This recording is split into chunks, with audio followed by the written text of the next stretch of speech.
Em seu caminho ele venceu o pecado e a morte e escreveu a vitória com o seu próprio sangue. Em todos os passos, Jesus é vencedor.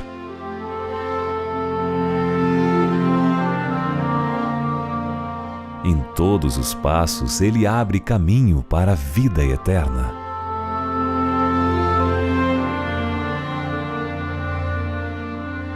Como não confiar e seguir os passos de alguém assim? A vitória dele pode ser nossa hoje, e o caminho já está marcado com seus passos de vitória.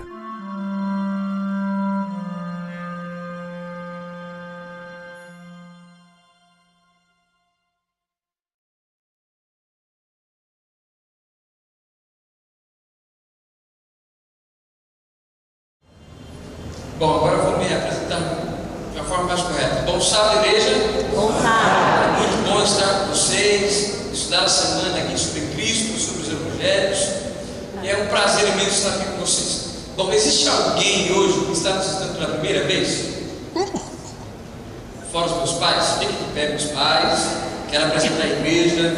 O nome dele é Severino, mas todo mundo chama ele de Betinho.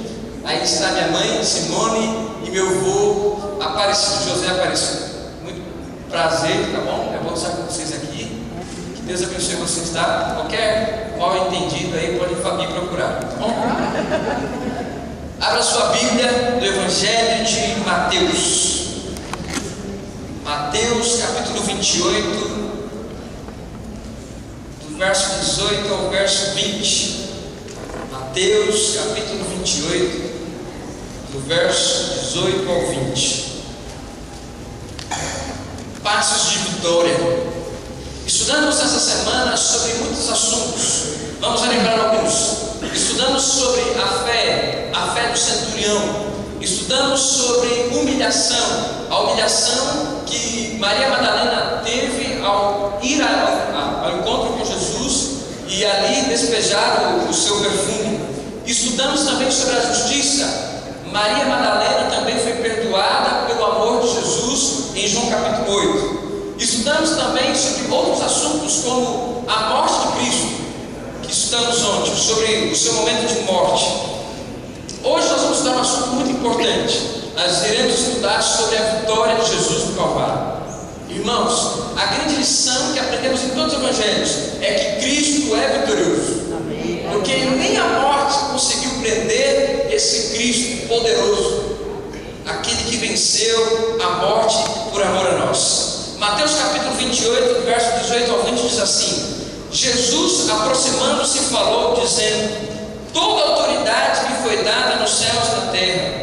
Ide, portanto, fazer discípulos de todas as nações, batizando-os em nome do Pai, Filho e Espírito Santo, ensinando a guardar todas as coisas que vos tenho ordenado. E eis que estou convosco todos os dias até a consumação do século. Amém. Esse texto fala sobre a grande comissão. E nós vamos estudar um pouquinho mais sobre a grande comissão. Mas quando Jesus esteve na cruz, nesse momento crucial, ali na morte, havia uma grande dúvida.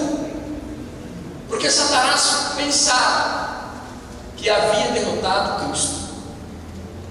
Se você estudar um pouquinho esses momentos, Satanás pensava que agora estava tudo certo, porque agora ele conseguiu matar aquele que se dizia Cristo, aquele que se dizia que era o Todo-Poderoso, aquele que se dizia que era o Deus encarnado.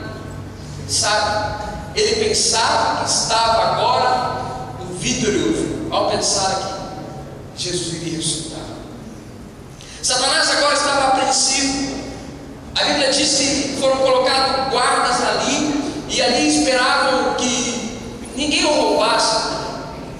Mas a Bíblia diz que havia anjos ali, esperando Jesus ressuscitar. Existe uma frase que diz assim: uma hoste celeste, porém, circuncidava o sepulcro.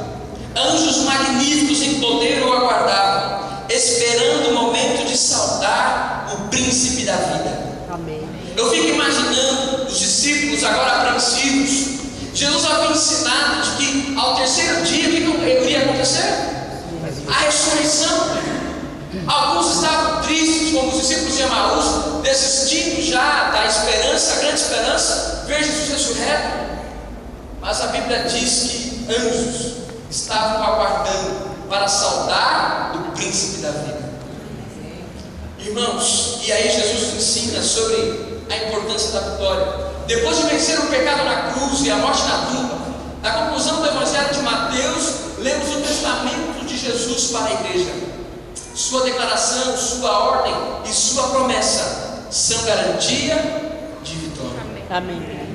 A primeira declaração que encontramos no relato diz assim: Jesus, lá no verso 18, aproximando-se, falou, dizendo: toda autoridade me foi dada no céu e na terra. Dois lugares onde Deus tem autoridade. Eu queria que você pensasse nisso. O primeiro lugar que Deus tem autoridade, sempre teve, é no céu. Eu fico imaginando na eternidade Deus criando os anjos. Imagina que cena gloriosa. Deus criando os anjos, a hierarquia, criando talvez Lúcifer, criando os principados, criando Gabriel. Que figura fantástica.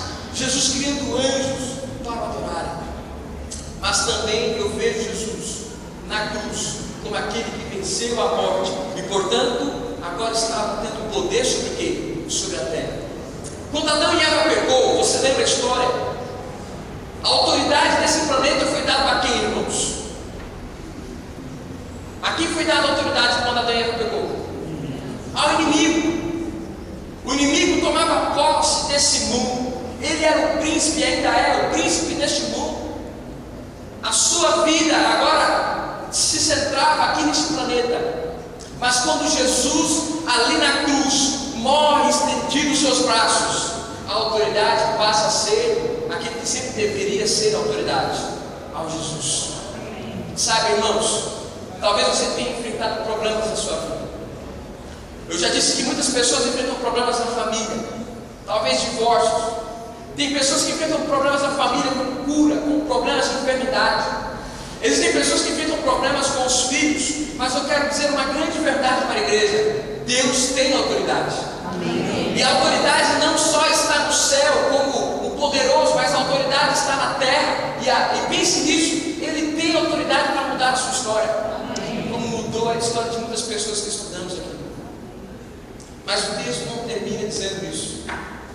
O texto nos ensina de que Jesus, além de ser aquele que tem toda a autoridade, nos ensina que quando Jesus, e aí está o Espírito dizendo, foi posto no sepulcro, Satanás no fogo, ousou esperar que o Salvador não retomaria novamente a vida, reclamava o corpo do Senhor e posto sua guarda em torno do túmulo, procurando manter Cristo prisioneiro, ficou furioso quando seus anjos fugiram diante do celeste mensageiro.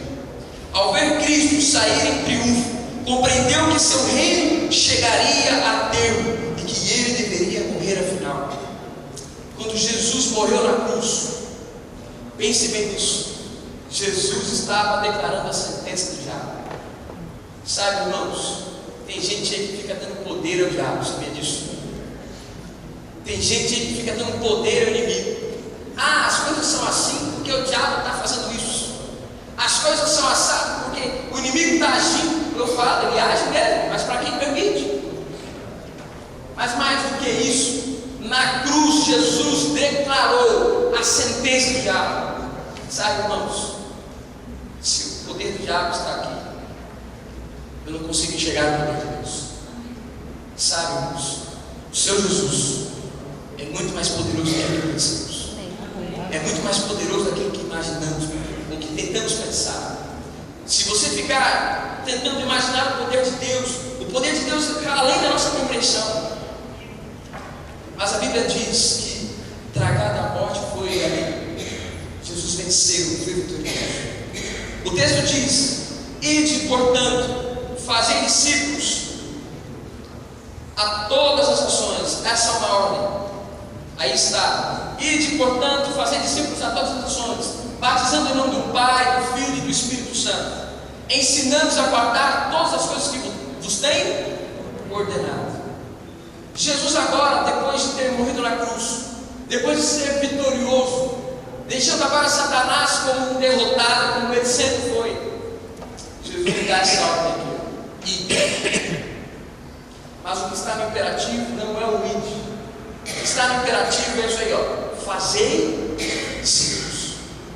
Sabe qual é a missão da igreja? Depois de entender a morte de Cristo, depois de entender o sacrifício na cruz, sabe qual é a ordem de Cristo? Fazer discípulos. Sabe, irmãos, essa é a grande obra que Deus confiou à igreja. Ele não termina com as suas últimas palavras dizendo sobre a importância da sua morte. Ele não termina relatando à igreja quão bom ele foi. Ele não termina assim. Ele termina dizendo: fazer discípulos. E para quem não gosta de batismo, aí está o texto, ó: batizando. Sabe, irmãos, eu fico triste quando pessoas que já estão há 50, 60 anos na igreja, é muito tempo, né? Vamos diminuir, 30, 20 anos, 10 anos, e não conseguiram converter uma vida a Jesus. A grande missão da igreja não é só conhecer Cristo, não é só saber de Jesus, mas é entregar vidas a Jesus através do santo batismo. Mas para que haja batismo, tem que haver o quê? Ensinamento. Sabe, irmão, você precisa conhecer quem é o Pai. Sabia disso? Vocês precisam conhecer quem é o Filho. As pessoas precisam conhecer a obra do Espírito Santo. Essa é uma grande tarefa que Deus nos confiou. Jesus, com toda a autoridade no céu e na terra, em sua qualidade de rei, estabeleceu e ordenou a missão do discipulado até os confins da terra. Assim como Jesus foi enviado pelo Pai, Ele também nos envia e ordena como um dever missional cumprir essa missão e estender sua vitória até os confins da terra. Sabe o que mais vemos em você hoje, essa semana? Você estudou tudo sobre Jesus, o que Ele fez, o que Ele ensinou, a sua obra, a sua missão. Mas se as pessoas não saberem disso, o que importa? O que importa eu saber disso? O que importa eu conhecer uma mensagem de salvação e esperança se eu não prego? O que importa de eu saber que o mundo está acabando, que Jesus vai voltar e eu não anunciar? Sabe, Deus nos deu essa ordem e aí Ele também nos dá uma promessa. Lá no verso 20 diz assim: ensinando-os a guardar todas as coisas que vos tenho ordenado, e eis que eu estou com quem? Convosco. Mas até quando? Todos os dias, até a consumação do século. Sabe, pense bem nisso, irmãos. Existe algo muito importante que você precisa entender nessa noite. Você não está sozinho. Você não está sozinho em seus problemas. Você não está sozinho em suas dificuldades. Saiba disso. Mas, pastor, eu já sei que Deus está comigo. Então aprenda uma coisa: não duvide da presença de Deus na sua vida.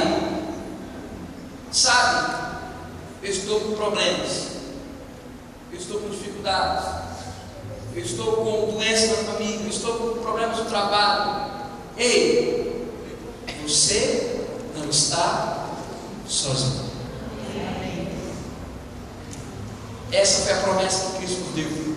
O pecado nos desnudou. Olha lá, desnudou. Esse que o pecado nos fez.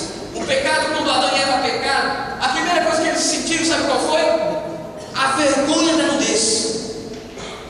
Mas hoje eu convido a você a sentir a graça que nos concede vestes, mas não qualquer veste, vestes brancas. Talvez a sua veste hoje esteja suja pelo pecado, pelas dores do mundo, pelas dificuldades da sua vida. Mas saiba de uma coisa hoje. Hoje nós temos vestes brancas para te dar, para te oferecer, porque Jesus está aqui. O pecado nos afastou da graça, da presença de Deus. Quando Adão e Eva pecou, eles se afastaram de Deus. Não foi tanto que Jesus começou. Deus, ao estar ali no jardim do Éden, perguntou: aonde vocês estão? É isso que o pecado nos faz. Eles nos afastam de Deus. Talvez você esteja vindo para a igreja, mas talvez você já não quer vir a essa igreja. Talvez você não quer mais estudar a Bíblia. Talvez você não quer mais orar. Sabe por quê? Porque isso que o pecado faz. Quanto mais distanciamos de Deus, mais não queremos fazer as coisas de Deus. Mas eu quero dizer para você que a graça que Cristo nos oferece, ela nos assegura viver na presença de Deus. Aquele contato que Adão e Eva tinham ali no jardim do Éden, hoje Cristo nos oferece essa palavra para estar onde? No Éden celestial, para estar na Canaã celestial, habitando face a face com o nosso Deus. O pecado nos lançou fora do Éden para ganharmos o pão. Ou seja, ele diz assim, ó, com o suor do teu rosto comerás o quê? O pão. E todo mundo tem que trabalhar, se matar, para quê? Para ter o pão. Mas existe um convite na Bíblia dizendo assim, olha, Deus quer nos oferecer o maná. Sabe onde vai ser esse maná distribuído? No céu. Quer estar lá? Eu quero. Eu quero provar do gosto do maná. Eu quero saber como era comer o maná. Como era saber que todos os dias Deus cuidava do seu povo. Você quer estar lá? Eu quero. O pecado nos devolve à terra. Essa é a grande maldição. Pecamos, erramos, e como consequência do pecado de Adão e Eva, todos nós morremos. Mas olha o que a graça nos oferece. A graça nos conduz aos céus, a uma nova terra. Lá João capítulo 20 diz assim, ele viu um novo céu, uma nova terra. Talvez você seja cansado de estar aqui pela violência, pela tristeza, pela saudade dos entes queridos. Eu não sei, mas eu quero dizer para você que no céu só vai ter alegria. O pecado nos conduz à morte, mas a graça que Cristo nos oferece, nos dá vitória sobre a morte. Sabe, irmãos, aqueles que já morreram, que descansaram no Senhor, que prazer será falar com Abraão, com Isaac, com Jacó, sabe, interrogar Estevão, Paulo, grande missionário. Imagine falar com pessoas pioneiras da igreja, JMeiros, pessoas que deram a vida por esta igreja. Prazer é ver, sabe mais do que todos, Cristo Jesus me dando a coroa da vida. Que prazer, irmãos. Sabe, mas você precisa querer estar lá. O pecado roubou o nosso domínio. Sabe o que isso quer dizer? Aquilo que Adão deveria ser um dominador, cuidar dos leões. Imagina passar a mão no leão, assim, ó. Tem lugares que você passa, né, a mão no leão, assim, mas passa de longe, assim, né? Imagina você hoje, lá no céu, colocando a mão no leãozinho, assim, brincar com ele. A graça nos leva e recupera a nossa autoridade sobre todas as ações. O pecado nos privou da árvore da vida. Quando Adão e Eva pecou, houve uma sentença: você não vai mais comer da árvore da vida, você não vai ter mais vida eterna, você agora vai morrer, vai trabalhar, vai sofrer, sua família vai ter sofrimentos, a mulher agora vai ter dor de parto. Mas a graça restaura. Sabe o que? A árvore da vida. Você vai poder comer da árvore da vida. Eu vou poder comer da árvore da vida. Tudo isso Cristo nos oferece. Tudo isso Cristo nos dá através da sua graça. A graça de Deus promete restaurar e recuperar para nós tudo que o pecado nos tirou. Tudo que o pecado fez com a humanidade. A graça de Deus, ela de uma maneira surpreendente supre tudo aquilo. Irmãos, quem tem ouvidos, ouça o que o Espírito diz à igreja. Ao vencedor, imagine Jesus dizendo para você: ao vencedor, dar-lhe-ei que se alimente da árvore da vida que se encontra no paraíso de Deus. Maravilha, irmãos. E eu quero chegar ao fim dizendo assim: a voz que bradou da cruz está consumado, foi ouvida entre os mortos, penetrou as paredes dos sepulcros, ordenando aos que dormiram que despertassem. Assim será quando a voz de Cristo for ouvida do céu. Eu disse ontem e vou repetir: quando Jesus morreu, houve o que? Ressurreição, houve escuridão, houve as rochas se expandiam, as rochas faziam barulho, havia trovões, relâmpagos. Assim também será a vida de Cristo. Jesus virá do céu, haverá ressurreições, pessoas serão nos túmulos já há algum tempo. Abraão talvez vai lá se levantando assim, vendo com a ideia de como quer ver Cristo. Você vai estar lá vendo alguém lá, o seu parente, o seu pai, a sua mãe. Você vai ver os seus filhos. E olha que festa maravilhosa será. Até aqueles que estiverem há muito tempo ouvirão a voz de Jesus dizendo: vinde, bendito, vou subir terra, vou subir aquilo que eu prometi para você. Tome posse da sua bênção. Sabe, irmãos, mas para estar lá, você precisa querer estar aqui. Para que haja o céu para você, para que haja nova vida lá no céu, você precisa entregar a sua vida hoje a Jesus. Eu queria terminar com uma história desse rapaz aí.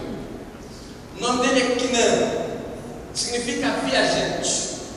Ele, talvez você não conheça, também não conhecia. Ele escreveu o hino chamado, hino não, a música chamada Bandeira ao Vento. Hoje ele é músico, compositor, poeta, hoje ele é grande, hoje as pessoas conhecem ele pela sua obra artística. Mas há algum tempo atrás, não muito tempo, quando ele era criança, ele sofria fome. Talvez seus parentes tenham morrido em fome, por falta de alimento. Ele vivia na Somália, uma região árida, uma região difícil de ser ali vivida.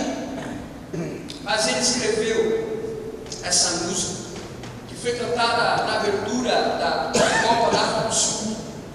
E aí está um pouquinho, não está toda a música, obviamente coloquei algumas partes, diz assim: quando ficar mais velho, serei mais forte. Me chamarão de liberdade como uma bandeira ao vento. Nasci para o trono, mais forte que Roma. Alegria dessas ruas pode ser até desolador. Não aceitar a derrota, a renúncia, o recuo. Batalhamos lutando para comer e nos perguntamos quando seremos livres. Então esperamos pacientemente esse dia fatídico. Ele não está tão longe, mas por agora nós dizemos: quando eu ficar mais velho, vou ser mais forte. Assim como Quinan, quando crescia com a esperança de ser um grande homem, de ser melhor, mais forte quando ficasse velho, assim também nascemos num mundo cheio de corrupção, pecado, fome. Não só fome física, mas a fome espiritual. Estamos vivendo um momento de dor, de sofrimento, mas haverá um momento onde nós seremos mais fortes, onde teremos a esperança de ver Cristo voltar, onde teremos a esperança de estar ali vendo aquela cena onde Adão, o pai de toda a humanidade, aquele que era alto, formoso, bonito, vai até Jesus. E a cena é extraordinária. Se você ainda não conhece, toda a humanidade agora olha aquela cena, o grande Adão, aquele que todo mundo conhecia como forte, belo, como aquele que errou. Ele vai até Jesus, ele pega a sua cruz e agora ele se prostra diante, sabe de quem? Do Todo-Poderoso, daquele que um dia foi chamado Cordeiro de Deus, que tira o pecado do mundo. Ele se prostra a Jesus, e todos nós também se prostraremos a Jesus, em reconhecimento à sua soberania, ao seu poder, à sua autoridade. Quer você estar lá? Quer você entregar a sua vida a Jesus hoje? Não deixe isso para amanhã. Não pense que talvez eu posso ter outra oportunidade. A oportunidade é hoje. É hoje que você tem que se entregar, de estar com Cristo. Eu queria terminar com uma declaração muito conhecida, mas uma declaração que é fantástica. Se encontra no livro Grande Conflito, que diz assim: o grande conflito terminou, pecados e pecadores não mais existem, o universo inteiro está purificado, uma única palpitação de harmonioso júbilo vibra por toda a vasta criação, daquele que tudo criou, emana vida, luz, alegria, por todos os domínios do espaço infinito, desde o minúsculo átomo até o maior dos mundos, todas as coisas animadas e inanimadas, em sua serena beleza e perfeito gozo, declaram que Deus é amor. Amém. Amém. O grande conflito vai terminar, e eu vou estar lá para ver Jesus. Amém. Eu vou estar com a minha família, glória a Jesus. Eu vou estar com meu pai, minha mãe, meu avô. Mas eu não vou estar somente com eles. Eu vou estar com esse casal bonito aqui, para estar lá. Eu vou estar com você, para estar lá. Eu vou estar com o Queri, com o Esther, para estar lá. Eu vou estar com você também, viu, Denis? Vou estar com você, Rodrigo, tá bom? Irmã Alice, o esposo. Vou estar com vocês também. Vou estar com a irmã. Eu vou estar com toda essa igreja. Sabe por quê? Porque hoje você tem a oportunidade de entregar a sua vida a Jesus. Amém. Você não pode deixar de querer estar lá. Nesse momento, o Eridão vai cantar uma música. E eu tenho um convite para você. E o meu convite para você é que você hoje se entregue ao Senhor Jesus. Sabe? Existe um casal na nossa igreja que decidiu entregar a sua vida a Jesus. Eu queria convidar eles para estar aqui. Venham aí, com seu esposo, com seus filhos. Eles decidiram a entregar a vida deles a Jesus. Através do santo batismo, eles decidiram a escutar a palavra de Deus. A decisão mais importante de suas vidas, sabe quais são? Entregar a vida gloriosa que eles têm para o autor da vida, Jesus Cristo. Assim como eles, eu vou estar aqui na frente. E eu tenho certeza de pessoas que querem se batizar nesta noite. Existem pessoas que querem entregar a vida para Jesus. Então hoje é o momento de você entregar a sua vida a Jesus. Que através deste canto você fique não apenas em pé, mas venha aqui à frente. Porque eu quero orar com você. Quero que hoje, eu e você, com o resto da família, Elaine, o seu esposo, o seu filho, quero entregar a sua vida a Jesus. Amém? Amém. Então,